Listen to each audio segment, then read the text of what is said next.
Noon ay tahimik lang, nasa bench nakapwesto. Si Bronny James parang di pa handa sa eksena ng pro. Sa Los Angeles Lakers, siya'y draft pick na mababa. Kaya expectations noon, hindi ganun kataas ang marka. Sa G-League muna, hinasa ang galaw. Dahan-dahang umangat, pinakita ang ilaw. Depensa'y tumibay, tiray gumanda. Unti-unting pinatunayan, kaya pala niya. Habang ang season ay patapos, problema'y dumating. Mga injury sa guards, biglang naging hamon ding matindi. Dito na pumasok ang batang si Bronny sa laban. Biglang nagkaroon ng chance, hindi na lang panood sa gilid ng laban. Sa bawat minuto, kanyang sinulit ang oras. Points at assist, unti-unting umaagos. Warriors at Jazz, kanyang tinamaan. Confidence niya, lalo pang naglingning at lumaban.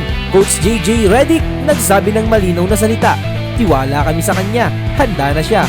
Sa depensa at shooting, malaki ang inangat. Kaya sa playoffs, siya'y kasali na sa bigat. At heto na nga, paparating na ang laban.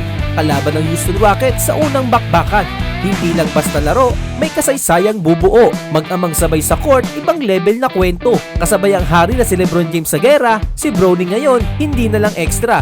Mula sa duda, ngayon ay paniniwala. Isang batang player na handa na sa liga. Mula bench hanggang playoffs, grabe ang naging biyahe. Isang kwento ng sipag, tiyaga at lakas ng loob na matibay. Si Bronny James, pangalan na dapat bantayan. Sa NBA playoffs, handa na magmarka.